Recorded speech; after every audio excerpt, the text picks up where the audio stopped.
Hi friends, நான் லக்ஷ்மி. இன்றைக்கி ஒரு சூப்பரான ரெசிபியோடு தான் நான் வந்திருக்கேன். முருங்கைக்காய் கத்திரிக்காய் வச்சு ஒரு தொக்கு ரெசிபி தான் பார்க்க போகிறோம். இது நம்ம வெறுமனே சாதத்துக்கு பிசைஞ்சு சாப்பிட்ற கூட ரொம்ப டேஸ்ட்டாக இருக்கும். தயிர் சாதம், சாம்பார் சாதத்தை கூட நம்ம வச்சு சாப்பிட்டுக்கலாம். எப்படி செய்யலான்னு பார்க்குறதுக்கு முன்னாடி நம்மளோட KHQT சேனல் ரெசிபியை சப்ஸ்கிரைப் பண்ணிக்கோங்க. பக்கத்தில் இருக்கிற பெல் ஐக்கானையும் கிளிக் பண்ணிக்கோங்க.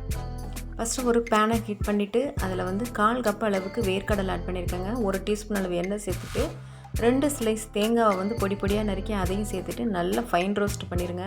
நல்லா மொறுமொறுப்பாகிற அளவுக்கு அடுப்பை ஆஃப் பண்ணிடலாம்.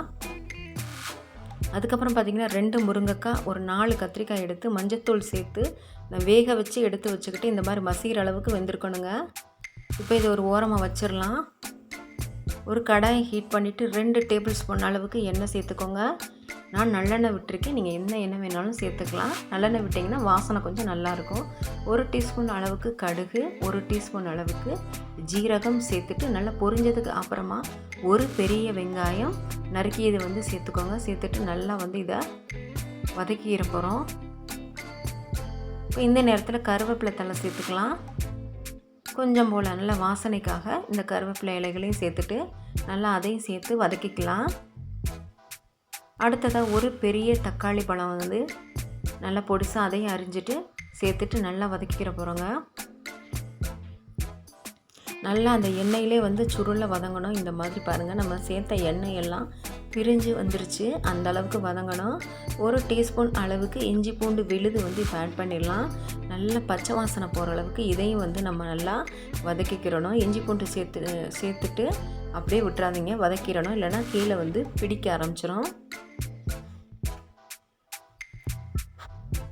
நல்லா வதக்கியாச்சு. இப்போ இந்த எண்ணெயில் பார்த்திங்கன்னா ஒரு பட்டை, ஒரு பிரிஞ்சி இலை சேர்த்துக்கிறேன். அதையும் சேர்த்துட்டு நல்லா மிக்ஸ் பண்ணிக்கலாம். நல்லா இந்த கிரேவிக்கு இந்த கறி சுவை கிடைக்கும். இப்போ நம்ம வறுத்து வச்ச இந்த தேங்காய் கடலையை பவுடர் பண்ணிட்டு வந்துடலாம். இந்த அளவுக்கு இருக்கணுங்க. இப்போ இதில் நான் பார்த்திங்கன்னா மசாலா, தேவையான மசாலா 1 டீஸ்பூன் அளவுக்கு மிளகாய்த்தூள், 1/2 டீஸ்பூன் அளவுக்கு மஞ்சள் தூள், 2 டீஸ்பூன் அளவுக்கு மல்லித்தூள் சேர்த்துட்டு நல்லா அதையும் பச்சை வாசனை போகிற அளவுக்கு வதக்கிக்கிறணும். வதக்கிட்டு நம்ம அரைச்சி எடுத்துகிட்டு பவுடரையும் ஆட் பண்ணிடலாம். கொஞ்சம் போல் தண்ணி ஆட் பண்ணிக்கலாம். நான் அந்த மிக்ஸி ஜார்லேயே தண்ணி சேர்த்துட்டு அதை ஆட் பண்ணிவிட்டு நல்லா வதக்கிக்கிறேன்.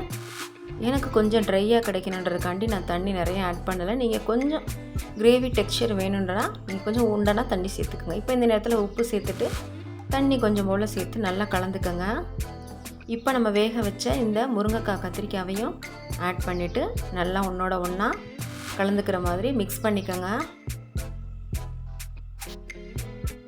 ஒரு 5 நிமிஷம் மட்டும் கொஞ்சம் போல் தண்ணி சேர்த்துட்டு லோ ஃப்ளேம்லேயே வச்சு வேக விடுங்க.